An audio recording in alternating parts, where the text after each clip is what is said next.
Hello students, welcome once again in Shri Shyam study point. और जैसा कि आपको पता है कि हमने प्रीवियस लेक्चर के अंदर पढ़ा था ह्यूमन एक्सक्रीटरी सिस्टम के बारे में।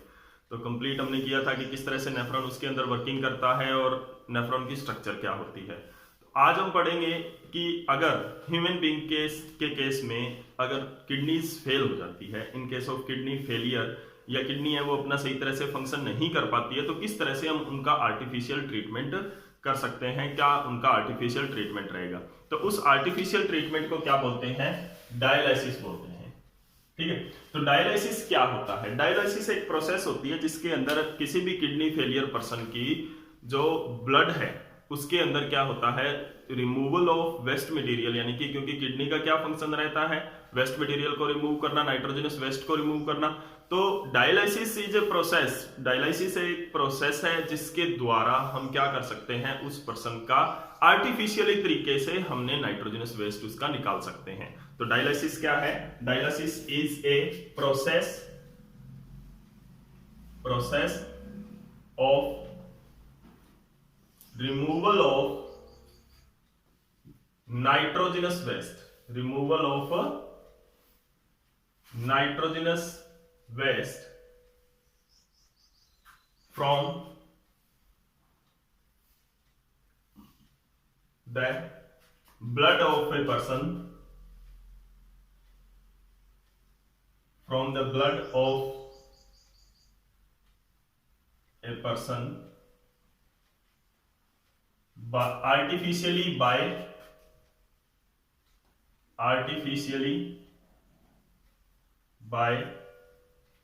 a machine called dialyzer। जो मशीन हम उसके अंदर यूज करेंगे उसको क्या बोलेंगे? डायलाइजर। डायलाइजर जो होती है, डायलाइजर इस तरह की एक मशीन होती है, एक डिवाइस होती है जिसके अंदर का मैकेनिज्म हम समझेंगे इस लेक्चर के अंदर कि किस तरह से वो ब्लड को प्यूरिफाई करती है और ब्लड के अंदर से नाइट्रोजनस वेस्ट को रिमूव करती है। तो दिस इज ए डायलाइजर। अब ये जो डायलाइसिस है वो किस केस में किया जाता है? ये डायलाइसिस है वो किया जाता है किडनी फेलियर के केस में। अगर किसी पर्सन की कोई भी जो किडनी है वो फेलियर हो जाती है, यानी कि किडनी है वो ब्लड को प्यूरिफाई नहीं कर पाती है, तो उस केस में हम डायलिसिस का जो प्रोसीजर है वो फॉलो करते हैं। तो किडनी के अंदर क्या होता है कि ह्यूमन बीइंग के अंदर 2 किडनीज होती है। Every human being has 2 kidneys. And जो सिंगल किडनी है, in case of single kidney अगर उनकी सही रहती है और एक किडनी उनकी खराब हो जाती है तो भी उनका जो ब्लड है वो प्यूरिफाई होता रहता है, यानी कि ह्यूमन बीइंग है वो सिंगल किडनी पर भी सर्वाइव कर सकता है। तो उस केस में क्या है कि जो किडनी अगर दोनों की दोनों किडनीज फेल हो जाती है तो उस केस में क्या होता है कि अगर दोनों की दोनों किडनीज फेल हो जाती है तो वहां पे क्या रहता है कि उनको फिर आर्टिफिशियली वेस्ट मटेरियल रिमूव करवाना पड़ता है, फिर उनको डायलिसिस की जरूरत पड़ती है, या कोई डोनर है वो किडनी डोनेट करके उनको जो किडनी ट्रांसप्लांट करना पड़ेगा। ठीक है, तो हम यहाँ पे डायलाइजर के बारे में बात कर रहे हैं, डायलिसिस के बारे में बात कर रहे हैं। तो किडनी फेलियर यहाँ पे क्या है कि डायलिसिस क्या है? The removal of nitrogenous waste from the blood of a person artificially by a machine called dialyzer machine द्वारा, और किडनी फेलियर के केस में। तो अब डायलाइजर क्या होता है? डायलाइजर के अंदर क्या है, एक नेटवर्क ऑफ ट्यूब होता है जिसको डायलाइजर ट्यूब बोल रहे हैं। आप इसको देख रहे हो कि एक नेटवर्क ऑफ ट्यूब है, इस तरह से एक मशीन है, ये डायलाइजर कंटेनर है, this is the dialyser container. इस कंटेनर के अंदर क्या होता है, इस कंटेनर के अंदर जो एक लिक्विड, एक सॉल्यूशन फील्ड किया जाता है जिसको क्या बोलते हैं? डायलाइजिंग सॉल्यूशन बोलते हैं। क्या बोलेंगे इसको? डायलाइजिंग या डायलाइजिंग सॉल्यूशन इसको बोलेंगे। ठीक है, तो अब मैं बात करूंगा इसके कुछ पार्ट्स की। जो क्या होता है, जो इसके अंदर मेम्ब्रेन जो होती है, जो ये मेम्ब्रेनस ट्यूब होती है, उसके अंदर क्या होता है, जो डायलाइजर है। डायलाइजर क्या है? मशीन है, एक डिवाइस है जिससे आप क्या करेंगे, ब्लड को आर्टिफिशियली प्यूरिफाई करेंगे। इसके अंदर क्या क्या चीज होती है? एक क्या होती है, मेम्ब्रेनस ट्यूब होती है, मेम्ब्रेनस कॉइल ट्यूब होती है। इस ट्यूब के अंदर क्या होता है, मेम्ब्रेनस कॉइल ट्यूब होती है। इस ट्यूब के अंदर क्या होता है, जो इसकी परमिएबिलिटी होती है वो सेम होती है जैसे कि ब्लड कैपिलरी की होती है, यानी कि ग्लोमेरुलस के बारे में जैसे आपने पढ़ा था, ग्लोमेरुलस की जो ब्लड की जो परमिएबिलिटी होती है उसी तरह से, यानी कि जिस तरह से ब्लड ग्लोमेरुलर की वॉल के अंदर से एक्सचेंज हो सकता है, उसी तरह से निकल सकता है, उसी तरह से क्या है इस ट्यूब में से भी निकल सकता है। तो यानी कि इसके अंदर क्या है कि सेम परमिएबिलिटी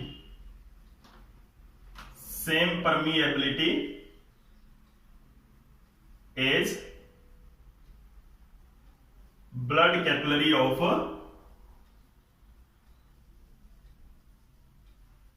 ग्लोमेरुलस। जैसा कि ग्लोमेरुलस के अंदर होता है वैसा ही होता है इसके अंदर भी, यानी कि ब्लड इसके अंदर से निकल जा सकता है। और इसके 2 एंड्स होते हैं, वन एंड इसका किसके साथ कनेक्ट होता है, वन एंड होता है आर्टरी में से, आर्टरी के साथ। यहां पर क्या होता है, दिस ट्यूब इसके अंदर से ये कहां कनेक्ट की जाएगी, आर्टरी ऑफ द पेशेंट की आर्टरी के अंदर कनेक्ट की जाएगी, क्योंकि ये क्या करेगी, ब्लड को विड्रॉ करेगी। और आर्टरी से ब्लड विड्रॉ किया जाता है हमेशा ही, क्योंकि वहां पर क्या होता है, हार्ट है वो पुश करता है ब्लड को आर्टरीज के अंदर, ठीक है। तो ये आर्टरी के साथ कनेक्ट किया जाएगा। ये क्या है, पंप है जो क्या करेगा, ब्लड को पुश करेगा किसके अंदर, जो डायलाइजर मशीन है उसके अंदर, ठीक है। अब उसके बाद में जो दूसरा एंड है इसका, सेकेंड एंड जो होता है वो क्या है, वेन से जोड़ा जाता है, पेशेंट की वेन से जोड़ा जाएगा। ये क्या है, to back supply the blood, blood को वापस यहां पर प्यूरिफाई करके हम यहां पर, यहां से क्या आ रहा है, इम्प्योर ब्लड है, यहां पर ध्यान रखना इम्प्योर ब्लड है, यानी कि जो कि जिसके अंदर नाइट्रोजनस वेस्ट है। इम्प्योर ब्लड का मतलब क्या है यहां पर, जिसके अंदर नाइट्रोजनस वेस्ट है। तो impure blood is taken out from the artery of the patient and pumped into the dialyser, and after dialysis blood का जो वेस्ट मटेरियल रिमूव करने के बाद में this blood is again pump और given back to the body of the patient, यानी कि जो प्योर ब्लड है यहां पर, जिसके अंदर किसी भी तरह का कोई भी वेस्ट नहीं है, नाइट्रोजनस वेस्ट नहीं है, वो ब्लड वापिस जो पर्सन की बॉडी के अंदर, पेशेंट की बॉडी के अंदर पंप कर दिया जाता है, यानी कि ये वेन के अंदर छोड़ दिया जाता है, ठीक है ना। तो अब वेन से वापस ब्लड जाएगा हार्ट के अंदर, और हार्ट से पूरी बॉडी के अंदर जो प्योर ब्लड है वो ट्रांसपोर्ट कर दिया जाएगा। अब देखो इसके अंदर क्या होता है, जो नेक्स्ट है वो क्या, कौन सा पार्ट है इसका, डायलाइजिंग सॉल्यूशन। डायलाइजिंग सॉल्यूशन ये क्या होता है, डायलाइजिंग सॉल्यूशन क्या होता है, dialysing solution is a solution, ये क्या होता है, solution in the dialyser. Dialyser के अंदर जो सॉल्यूशन यूज किया जाता है उसको क्या बोलते हैं, डायलाइजिंग सॉल्यूशन बोलते हैं। बहुत इंपॉर्टेंट टॉपिक है डायलाइसिस जो है, और इसके अंदर जो सॉल्यूशन का बहुत इंपॉर्टेंट रोल रहता है। इसके अंदर क्या होता है, it has same concentration as blood, देख लो सेम कंसंट्रेशन, और वो भी कौन से ब्लड की सेम कंसंट्रेशन होती है, same concentration as pure blood की, जैसे कि प्योर ब्लड की जैसे इसकी कंसंट्रेशन होती है। यानी कि प्योर ब्लड के अंदर क्या होता है, ग्लूकोज होता है, अमीनो एसिड्स होते हैं,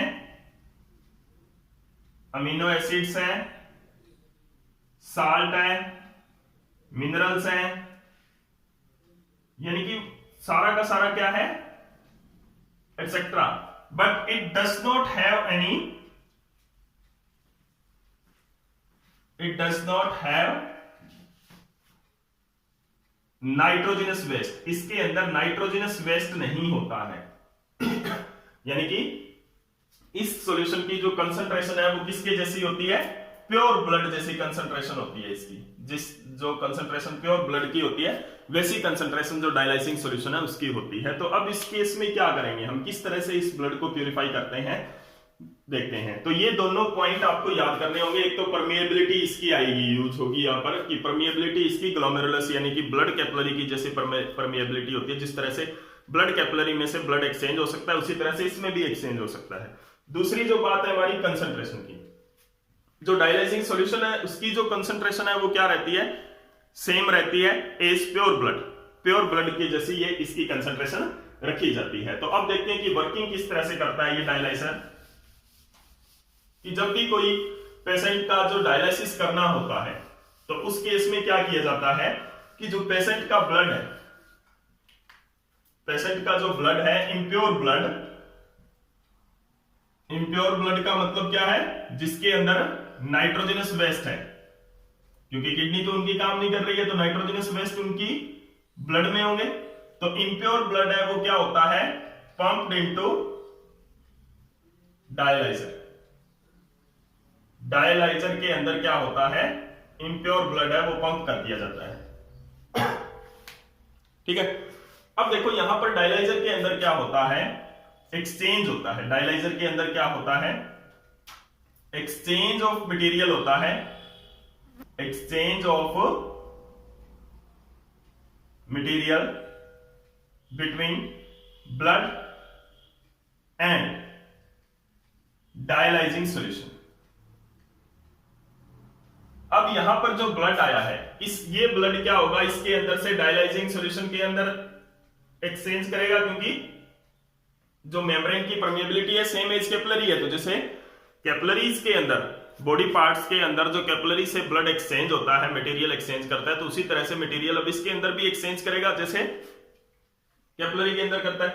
तो यहां से एक्सचेंज ऑफ मटेरियल होगा। अब किस बेस पे वो एक्सचेंज ऑफ मटेरियल होता है यहां पर, वो हम पढ़ेंगे। वो क्या है,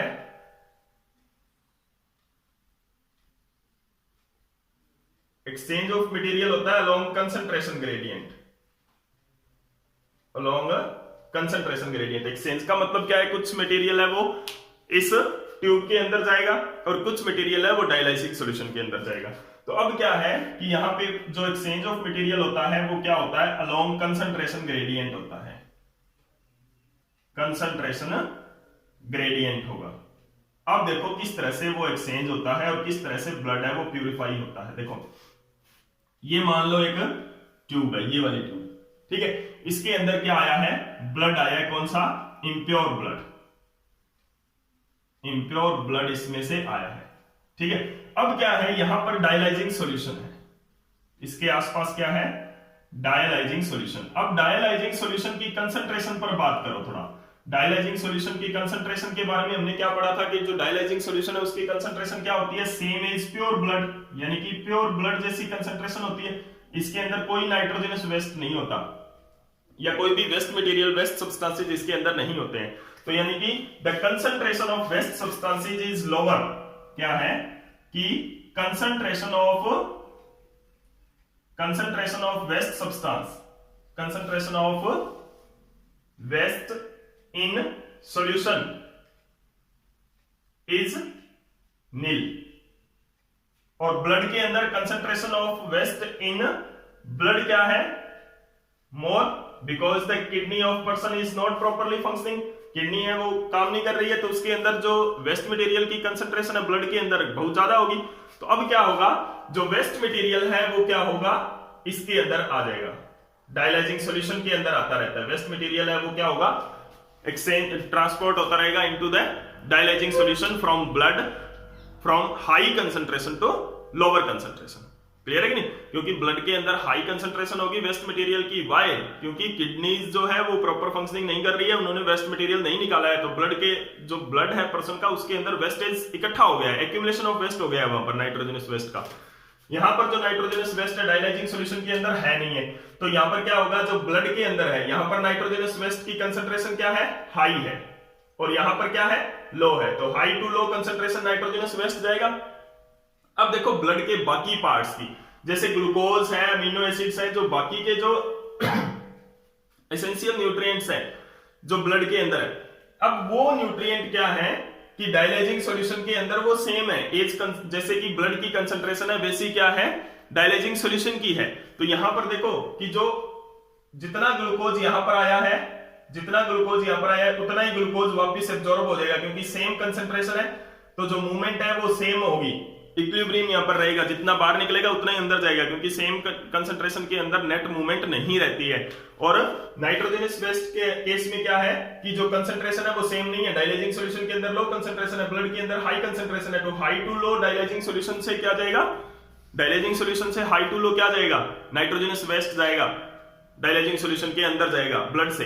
ठीक है, तो ब्लड से सारा का सारा वेस्ट मटेरियल रिमूव होकर जो ब्लड है वो प्योर ब्लड की कंसंट्रेशन वापस कहां आएगी, वेन के थ्रू वो पर्सन की बॉडी के अंदर वापस ट्रांसपोर्ट कर दी जाती है।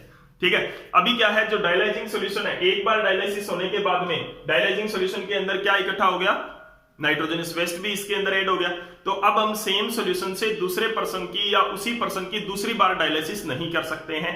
तो डायलाइजिंग सॉल्यूशन है वो कंटिन्यूसली रिप्लेस करना पड़ता है आफ्टर एवरी प्रोसेस, हर एक प्रोसेस के बाद में डायलाइजिंग सॉल्यूशन को चेंज करना पड़ता है। तो डायलाइजिंग सॉल्यूशन है वो क्या होता है, इट मस्ट बी चेंज्ड।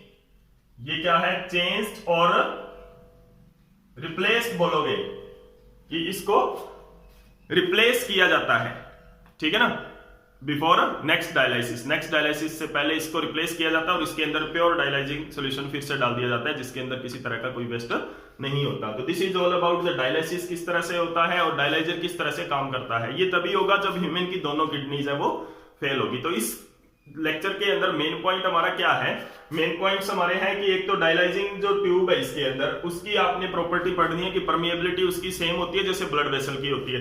दूसरी क्या है कि जो डायलाइजिंग सॉल्यूशन है हमारा, उसके अंदर क्या है, कंसंट्रेशन उसकी क्या है, प्योर ब्लड जैसी कंसंट्रेशन रखनी होगी। अगर हम प्योर ब्लड जैसी कंसंट्रेशन नहीं रखते हैं तो यहां से जो वेन से जो ब्लड आएगा वो प्योर नहीं आएगा, क्योंकि कुछ यूजफुल चीजें भी डायलाइजर सॉल्यूशन, डायलाइजिंग सॉल्यूशन के अंदर ऐड हो जाती है। तो this is all about in case of human के अंदर किडनी फेल हो जाती है और डायलिसिस की जरूरत पड़ती है टाइम टू टाइम, 1 वीक के अंदर 1 टाइम जरूरी रहता है डायलिसिस, क्योंकि अगर नहीं डायलिसिस होता है किडनी फेलियर के केस में तो accumulation of waste material body के अंदर हो जाता है, जिससे क्या होगा, हमारी बॉडी है वो नॉर्मल फंक्शनिंग नहीं कर सकती है।